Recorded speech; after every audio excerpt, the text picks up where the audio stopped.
இப்போ நம்ம வந்து கவர்மெண்ட்ல வந்து சர்டிஃபிகேட் அப்ளை பண்றோம். அந்த சர்டிஃபிகேட் நம்மளுக்கு கைக்கு வந்துருது. ஆனா வந்து அதுல சிக்னேச்சர் வேலிடேஷன் பண்ணாம இருக்கு. அப்படி இருக்க போகும்போது நம்ம எப்படி சிக்னேச்சர் வேலிடேஷன் பண்றதுன்னு சொல்லிட்டு இப்ப நம்ம பார்க்கலாம். இப்போ என்கிட்ட ஒரு ஜிஎஸ்டி சர்டிஃபிகேட் இருக்கு. அதுல எப்படி சிக்னேச்சர் வேலிடேஷன் பண்றதுன்னு பார்க்கலாம். ஜிஎஸ்டி சர்டிஃபிகேட் ஓப்பன் பண்ணிக்கிறேன். இப்போ இங்க நீங்க பாத்தீங்கன்னா சிக்னேச்சர் வேலிட் ஆகாம இருக்கு. இப்போ என்ன பண்றது? இதை கிளிக் பண்றேன். சிக்னேச்சர் ப்ராப்பர்ட்டிஸ் போறேன். வேலிடேட் சிக்னேச்சர் கொடுக்குறேன். கொடுத்தும் இது வேலிடேட் ஆகல. இப்போ ஷோ சிக்னேச்சர் சர்டிஃபிகேட் கொடுக்குறேன். அதில் வந்து டெஸ்ட் கொடுக்குறேன். டெஸ்ட்டில் கொடுக்க போகும்போது ஆர்2 டெஸ்ட் சர்டிஃபிகேட் வந்து எனேபிள் ஆகாமல் இருக்குது. இப்படி இருக்க போகும்போது நம்ம பிசியில் ஒரு சில செட்டிங்ஸ் பண்ண வேண்டியது இருக்குது. அது என்னன்னு பார்க்கலாம். இப்போ நான் இதை க்ளோஸ் பண்ணிக்கிறேன். மெனு ஓப்பன் பண்ணுறேன். அதில் வந்து ப்ரிஃபரன்ஸ் கொடுக்குறேன்.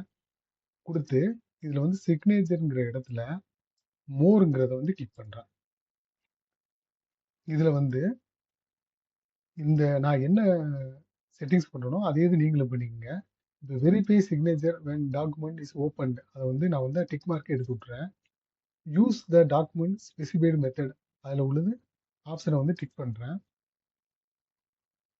அதுக்கப்புறம் இதை ரெக்யூர் சர்டிஃபிகேட் வெரிஃபிகேஷனை வந்து எடுத்து விட்றேன். யூஸ் எக்ஸ்பைர்டு டைம் ஸ்டாம்ப்ஸை வந்து எடுத்து விட்றேன். டைம் அண்ட் விஜை வந்து நான் கிளிக் பண்ணுறேன். அப்புறம் ஆல்வேஸுங்கிறத கிளிக் பண்ணுறேன். இப்போ ஓகே பண்ணுறேன்.